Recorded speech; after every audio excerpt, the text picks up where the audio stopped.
Wapenzi wana wa Mungu, tena katika siku ya leo tunamshukuru Mungu vile tuko katika mzururo wa kufanya kazi katika shamba la Bwana.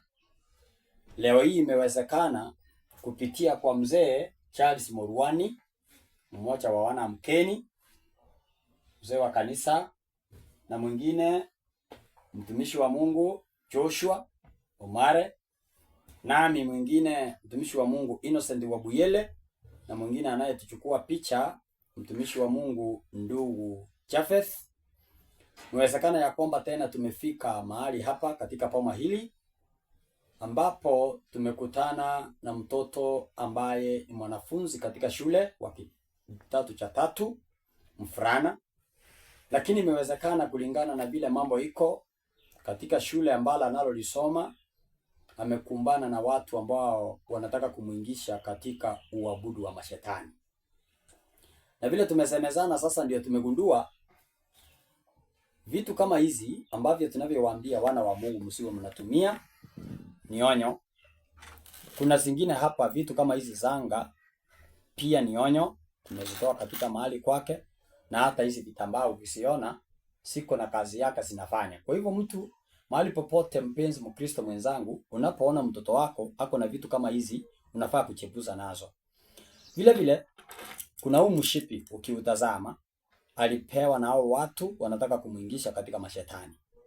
Tukagundua tulipokuwa tukisemezana, ilipatikana mfurana, kitu cha kwanza hataki maombi na hataki watu waombe.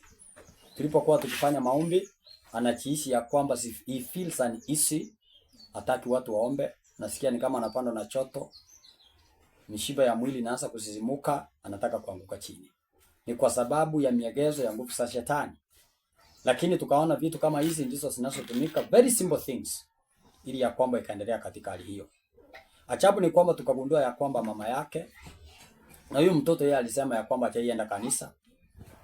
Lakini tumefanya mpangilio, tumekubaliana tukienda karibu hizo vitu, upatizo utakao kuwa karibu, huyo mfurana tumpatiza sababu amepeana hizi vitu.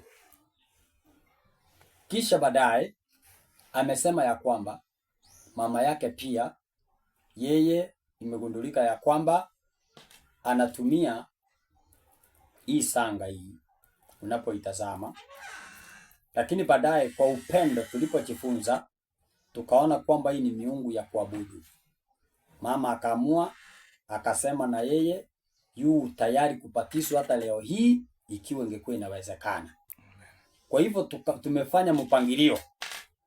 Hii habari tutaibeleka katika kwa conference kwa viongozi wetu, ili ya kwamba tufanye mpango, sababu hajawahi kuwa Mwadventista, amekuwa akiabudu hapa na ameamua bila aliona ya kwamba vitu kama hizi zinasuia maombi ya Mungu kuyasikiza na kuchibu. Tumeelewana ya kwamba na yeye pia watapatizwa na mtoto wake, na hiyo upatizo ukifanyika, jina la Bwana litainuliwa na mkono wa Bwana utaonekana. Kwa hivyo wenzetu, tunataka kuwashauri hizi vitu tutakapoenda kuziharibu, tunaamini ya kwamba mkono wa Bwana utaonekana na hii familia itakuwa imefunguliwa na makuu yatatendeka katika maisha yao. Kwa hivyo na wewe ukiona mtoto wako kuna vitu kama hizi zimesemwa, mambo kama haya na hizi vitu, na kuna zingine alisema ya kwamba kule shuleni kwenye anasoma, ndio sasa kuna chain zingine alipewa na hao watu, siko ndani ya sanduku lake. Kwa hivyo tumekadiriana, sababu hatungeweza kufika shule leo kwa sababu zimefungwa. Siku ile ikifika, tutaenda tuchukue hizo vitu, tusichome, na kisha baadaye apatizwe. Sijui kama vile mzee wa kanisa kuna jambo utatamka moja. Bwana, tu nataka kusema ya kwamba watoto wetu wameingia katika mambo hatari sana, na mambo mengi wanayapata kutoka kwa marafiki. Hawakusaliwa na hizi vitu. Hizi ni vitu wanapata kutoka kwa marafiki. Hata huyu mtoto tulipokuwa tukimwoji alisema ya kwamba alipewa na marafiki zake, alipewa akiwa shule. So naomba ya kwamba wazazi wale ambao wanatazama hii wajue ya kwamba hizi vitu ziko kwa nyumba zetu na hatujui. Hiyo naomba ya kwamba tuombee watoto wetu. Sisi kama wazazi tuombee watoto wetu. Watoto wetu wameingia katika mambo ngumu na hatari kabisa. Hivyo ni asante kwa kutazama, na tusidi kuombea watoto wetu, na huyu mtoto naye tumemwombea, na vile vile tumeombea wengi na Mungu amewaonekania. Asante. Mtumishi wa Mungu utasemaje?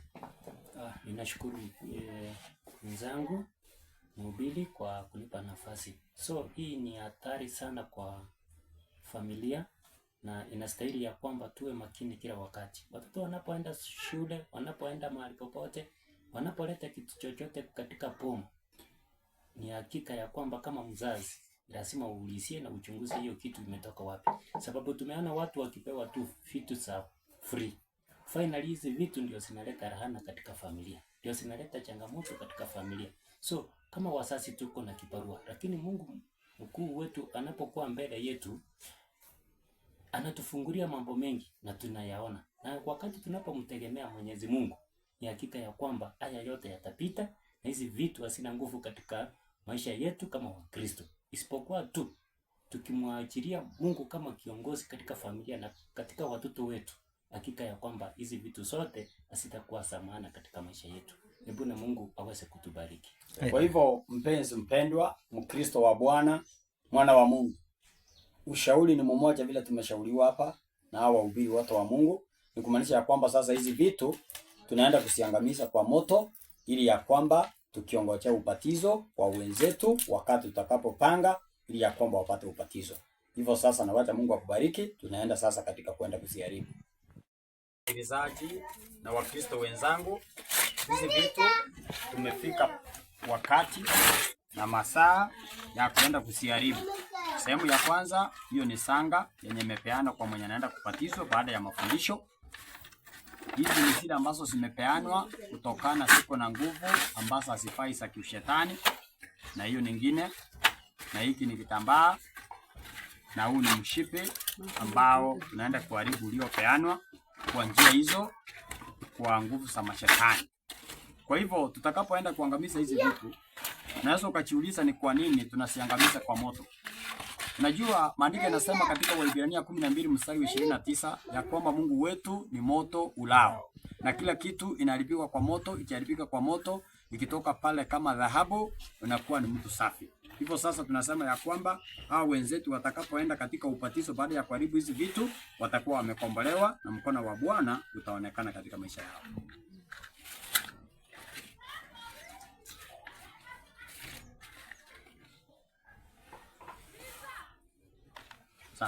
Sasa utaomba ile zinaendelea kuchomeka.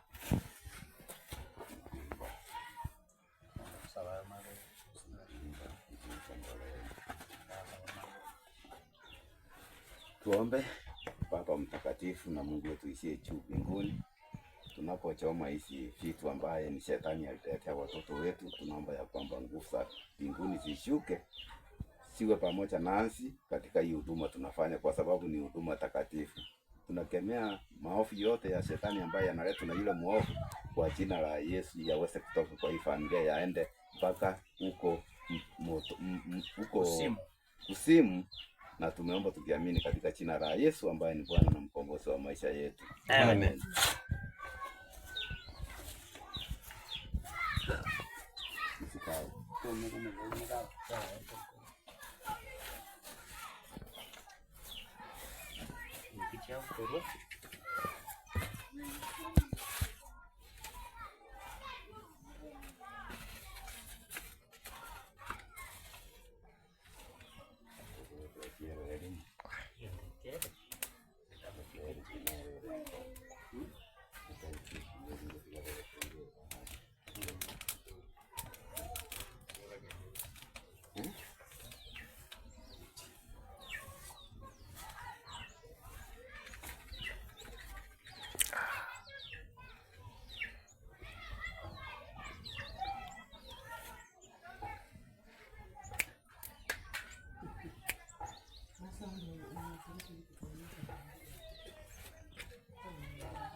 Entekiye kuitia talete kintae to kole kita makutane alande.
Ahora, no digo,